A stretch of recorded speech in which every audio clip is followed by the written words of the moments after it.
Salut tout le monde, on se retrouve pour une nouvelle vidéo pour parler de la virtualisation et aussi de la création de clés USB pour tester Linux, donc différentes distributions, Ubuntu, Debian, etc. J'ai fait deux articles sur le site qui expliquent comment en fait pouvoir tester Linux sans toucher l'existant, c'est-à-dire ce qui est installé sur votre ordinateur, à partir de deux méthodes. Une, en fait, vous faites une clé USB et vous démarrez votre ordinateur dessus, ce qui permet en fait de lancer la distribution et ensuite voir un petit peu ce que ça donne, hein, comment c'est, comment ça se présente, etc. Et la deuxième méthode, c'est avec VirtualBox, qui est en fait un logiciel de virtualisation qui vous permet de créer un ordinateur virtuel sur votre ordinateur dans Windows et dessus vous installez ou vous pouvez exécuter n'importe quelle distribution Linux. Donc la virtualisation, c'est très utilisé notamment en entreprise avec des serveurs, ce qui permet de créer des serveurs virtuels et de donner plus de flexibilité. On peut créer un serveur temporaire, etc. Et on peut aussi l'utiliser chez soi pour installer un Windows, une ancienne version. Par exemple, vous êtes en Windows 10 et vous voulez faire tourner un Windows 7 ou un XP parce que vous avez des vieux logiciels. Ou si vous voulez faire des tests, hein, notamment certains utilitaires, ou tout simplement vous n'avez pas confiance parce que vous avez peur que ça ramène des virus, et ben vous le testez d'abord dans un environnement virtuel avant de l'exécuter sur votre ordinateur. Donc ici le but c'est de pouvoir voir un petit peu à quoi ressemble Linux. Donc il y a deux articles. Le premier qui est ici, qui regroupe en fait donc les deux méthodes que je viens de vous parler, donc le live USB avec la clé USB et la machine virtuelle, et le deuxième c'est carrément euh, un tuto sur VirtualBox pour expliquer globalement comment l'installer, créer une machine virtuelle dans l'écran de ligne et pouvoir installer Windows dessus. Ici dans le tuto on installe en fait Windows 7. Voilà, il y a quelques écrans sur l'installation. Comme vous pouvez le voir ici, on a l'écran VirtualBox et ici on a le Windows avec le programme d'installation. Ici la décompression des fichiers et l'installation. Ici on voit qu'on a mon menu démarrer et on a l'espèce de Windows qui tourne.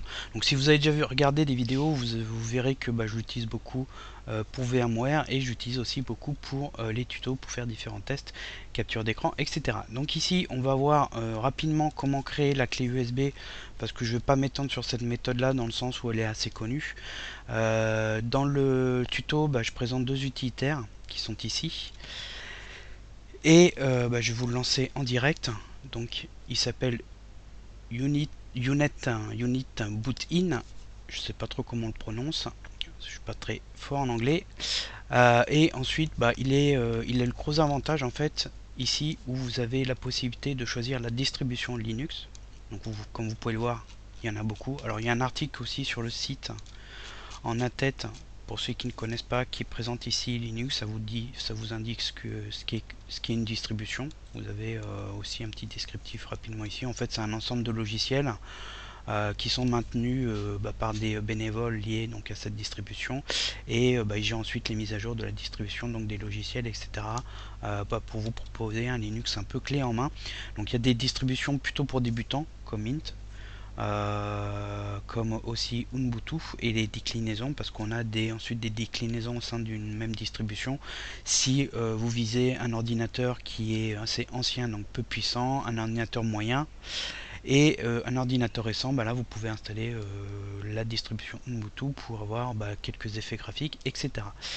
Donc pour en venir au logiciel qui se présente ici avec, comme je vous ai dit, la liste des distributions. Alors comme vous pouvez le voir, vous avez aussi des CD Live antivirus. Par exemple, vous avez le Kaspersky Rescue.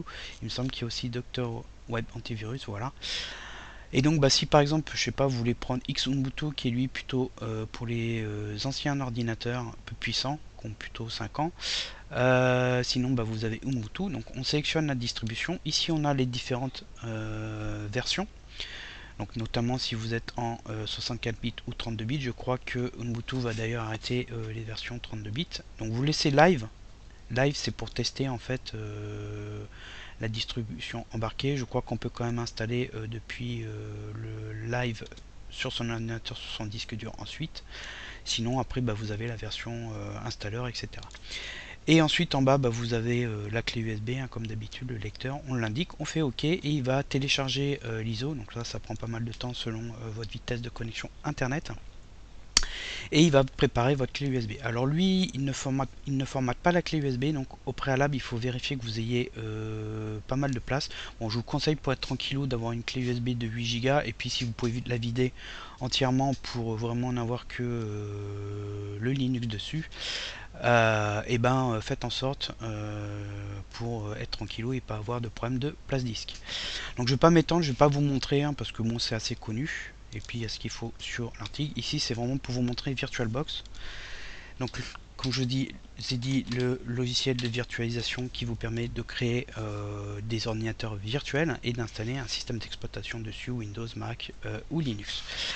Donc là moi j'ai déjà installé. Alors l'installeur il fait quand même 172 mégas, il est gratuit, c'est un logiciel libre, mais il est maintenu par Oracle qui est un éditeur propriétaire de bases de données de Java, etc. etc. Donc l'installeur, bon, faut le lancer, vous faites suivant, à un moment vous pouvez avoir une alerte sur l'installation de pilote, il faut faire continuer, et vous laissez guider, il n'y a rien de vraiment extraordinaire, bon je vais pas vous la montrer, et après bon, on lance l'application, on arrive là-dessus, et ici on aura en liste les machines virtuelles que l'on peut créer. Alors si on regarde le tuto que j'ai fait là, il y a un petit descriptif rapidement, voilà. Si on regarde l'image, tac. Donc ici par exemple j'ai une machine que j'ai appelée Linux, on a la configuration de la machine avec la quantité de mémoire qu'on lui alloue, le disque dur avec sa taille, le type de carte réseau ici c'est ça simule en fait une carte Intel, une carte réseau Intel, et puis on peut simuler de l'USB, une carte audio, et puis éventuellement peut-être aussi une imprimante. Au niveau de la place disque, il faut pas mal de place disque, puisque bon là c'est un live CD, il en faut pas, mais si vous créez vraiment, vous installez Linux ou Windows, là par contre il faut comme si vous aviez un vrai Linux ou un vrai Windows installé, donc il faut environ de 20 à 40 Go pour Windows. Linux prend un peu moins de place, 20 à 30 ça peut aller si vous n'installez pas des gros logiciels. Donc on arrive là-dessus, on va créer la machine virtuelle, donc pour ça vous avez un petit bouton ici, nouvelle. Donc il nous demande l'emplacement. Donc là, on va déjà lui donner un nom, on va dire par exemple Linux démo USB. Ensuite l'emplacement, on va faire autre, et puis je vais aller par exemple sur le F. Hop, on va créer par exemple VirtualBox Linux démo, et on va lui dire de tout mettre là-dedans.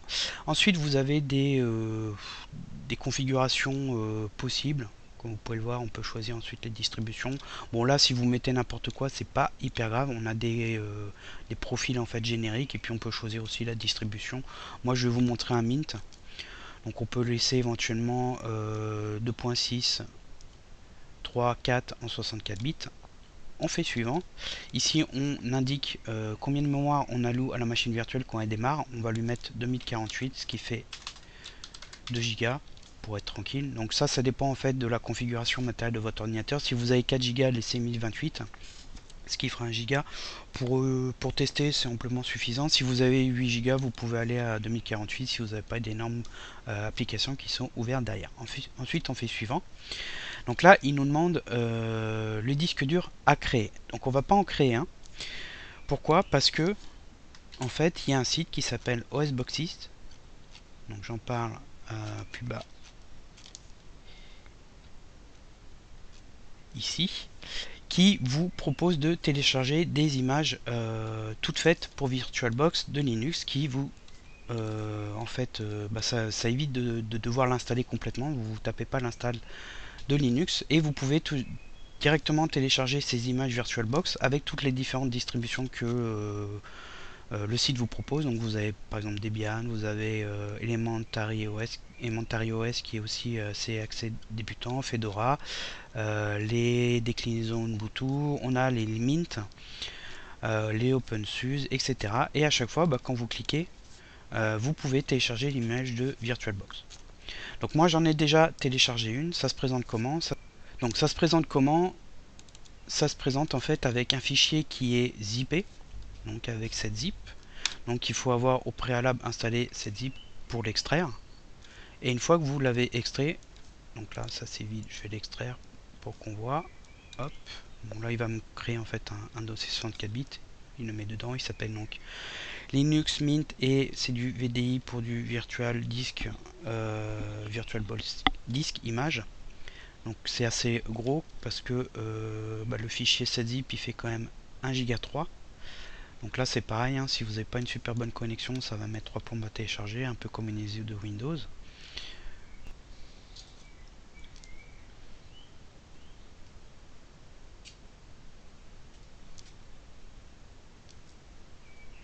Voilà, donc là c'est décompressé, donc là ça fait quand même 6 Go 8.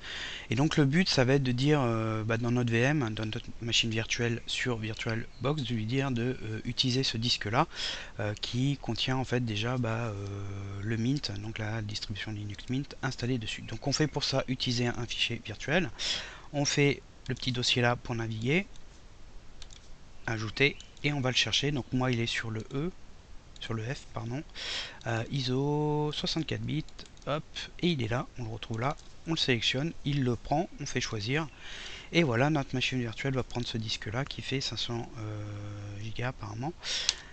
On fait créer, et on a notre machine virtuelle qui est prête. Alors, le bouton configuration, vous pouvez un peu regarder. On voit qu'ici, comme on lui a attribué 2048, on a des chipsets, donc c'est pour simuler des composants de la carte mère. Et puis aussi le type de pointage de la souris. On a le processeur, donc on peut éventuellement ajouter des corps pour ceux qui se connaissent. Et puis on a l'accélération matérielle, donc ça c'est un composant qui s'active dans le BIOS si votre carte mère le prévoit, sinon vous n'aurez pas d'accélération virtuelle, matérielle, et ça sera un petit peu plus lent. Et après on a les infos d'affichage, la mémoire vidéo, etc. Vraiment comme un ordinateur. On peut ajouter des disques durs si on le souhaite, le son, les cartes réseau et la configuration, etc., etc. Donc là on a notre machine virtuelle, elle est éteinte, on peut la démarrer. Donc on va la démarrer et on va avoir un BIOS comme un vrai ordinateur, et ensuite il va booter il va démarrer sur notre Mint. Donc on va enlever le petit message qui est là, voilà, et on va avoir la mine qui dépasse. Donc je vais le passer en plein écran. Donc la résolution est un petit peu petite. Après il faut aller dans la configuration du Linux pour l'agrandir, hein.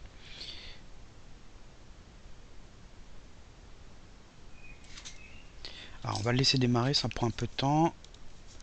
Je vais juste revenir à la page qui est là. Donc là ça reprend ce que je viens de vous dire, hein, avec les profils, la mémoire attribuée. On va chercher le disque virtuel et puis ça démarre et on va arriver à la demande de mot de passe. Normalement, si tout va bien, voilà. Donc là, comme c'est une image du site OS Boxes, il vous propose un utilisateur qui s'appelle OS Boxes, et puis le clavier est en anglais. Donc on peut éventuellement, une fois qu'on s'est identifié, le changer. Par contre, ça ne le prend pas en compte de manière définitive, puisque, si on peut enregistrer la configuration, et quand vous allez redémarrer, ça devrait normalement la garder. Alors, le mot de passe, c'est osboxes.org. Seulement, comme c'est un clavier américain QWERTY et que nous on est en AZERTY, il faut taper ceci, c'est-à-dire que le point c'est 2 petits points, sinon ça ne tapera pas le point en fait. Et après normalement le mot de passe devrait être pris, voilà. Donc là le mot de passe est pris et on va arriver sur le bureau du Linux.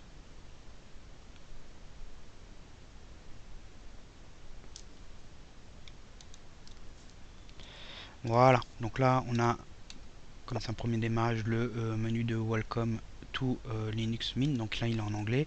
Bon, après j'ai jamais trop utilisé Mint, mais on doit pouvoir aller dans les préférences. Il doit y avoir, je pense, Keyboard, voilà. Et dans Keyboard on doit pouvoir lui dire, par exemple, on fait plus. Donc comme vous avez vu, il y a le menu démarrer. On peut lui dire French ou français peut-être. Ouais, French. On fait add, et puis après on doit pouvoir le passer en default. Je sais pas s'il me l'a pris en défaut là ou pas. Après on peut peut-être le changer là, et normalement si je tape le A, ça fait bien le A. Après la résolution, moi j'ai jamais trop regardé, mais on peut peut-être éventuellement regarder. Je sais pas s'il faut installer un pilote après pour la machine virtuelle, parce que Il y a des logiciels en fait qui font l'interaction entre la machine virtuelle et votre ordinateur pour prendre certains composants, notamment pour la résolution écran. C'était dans préférences. On va taper résolution, pouvoir display. Parce que là c'est vraiment petit. Ah voilà. Et on va passer en 1900 par 1200 par exemple. Hop, voilà. Ah, c'est déjà un peu mieux. Keep this configuration. Donc là il est en anglais. Après bon, faut aller trifouiller les préférences pour le passer en français. C'est un peu le problème de le prendre sur ce site là parce que bah, il est configuré pour des Américains. Bah, l'avantage c'est que vous avez tout en clé en main. Après sinon vous pouvez vous taper l'installation. Alors simplement quand vous avez ici vous avez des petites icônes sur la machine virtuelle. Et donc ça c'est le disque et ici on a l'IDE et on peut aller sélectionner une ISO. Donc, par exemple choisir l'image ISO. On va prendre par exemple, je dois avoir Mint je pense, à moins que je l'ai supprimé. Bah, après je peux vous montrer un Windows 10, hein. J'ai une version 1809 et normalement en redémarrant on doit pouvoir démarrer sur l'ISO pour lancer l'installation de Windows. On terminera là-dessus. Alors sinon bah, quand vous êtes dessus on peut passer en plein écran en faisant donc la touche CTRL à droite de la barre d'espace, pas celle à gauche mais celle à droite. Donc CTRL F pour full screen. Donc là on a un petit message qui nous explique que bah, ça va passer en plein écran et que vous serez vraiment dedans et vous pourrez plus revenir sur le menu de démarrer. Parce qu'en fait quand vous êtes dessus et que vous cliquez en dehors ça sort de la VM, mais quand vous êtes en plein écran bah, vous pouvez plus sortir en fait puisque vous n'avez plus rien aux quatre coins de l'écran. Et donc du coup il faut refaire CTRL F pour revenir en mode fenêtré. Donc c'est une des subtilités. Bon c'est pas non plus hyper compliqué, hein. C'est un peu comme un lecteur vidéo, hein. Vous pouvez passer en plein écran et puis en sortir. Et après bah, vous êtes vraiment dessus et puis vous pouvez faire ce que vous voulez, hein. Vous avez le terminal, vous pouvez installer des applications, vous pouvez sûrement surfer, je pense qu'internet doit marcher. D'ailleurs Firefox j'imagine. Voilà. Donc comme vous pouvez le voir c'est assez beau, hein. Puis c'est assez réactif sur mon PC. Bon après il est assez puissant, hein. Voilà, bah là on a le site et on doit pouvoir passer sur le site main légal avec Firefox, voilà, sans problème. Donc voilà, on est dessus et donc bah, on va terminer la vidéo où je vais redémarrer pour vous montrer qu'on peut alors non, ça c'est pour fermer la session. On peut démarrer sur une ISO et comme on a dans le tuto de VirtualBox du site, voilà, hop, il m'a dit d'appuyer sur une touche, bon ça a été un peu rapide et on va avoir l'installeur de Windows 10 à travers l'ISO que je lui ai donné là. Voilà, donc c'est la version 1809, c'est plus tout à fait à jour puisque maintenant on est en 1903 et on arrive sur le programme d'installation de Windows 10 et comme vous pouvez le voir bah, c'est aussi assez simple, hein. C'est beaucoup plus simple qu'un ordinateur classique parce que les ordinateurs classiques des fois pour démarrer sur une clé USB c'est un peu galère selon les modèles et des fois ça marche pas et après on peut bah, se laisser guider pour installer le Windows 10. Donc voilà, bah, c'était pour vous montrer déjà que ce type de virtualisation très pratique existe. C'est pas hyper complexe, mais il faut quand même être un peu à l'aise. Il faut savoir par exemple des IP extraire, il faut savoir ce qu'est une ISO. Et après, bah, vous pouvez vous amuser. Et si vous avez besoin d'installer une ancienne version de Windows, c'est vraiment très pratique parce que en plus vous n'avez pas besoin de redémarrer l'ordinateur puisque c'est un logiciel que vous lancez sur le vôtre. Donc voilà, bah, la vidéo touche à sa fin. Si ça vous a plu, n'hésitez pas à la noter et à la partager. Et je vous dis à bientôt pour d'autres vidéos.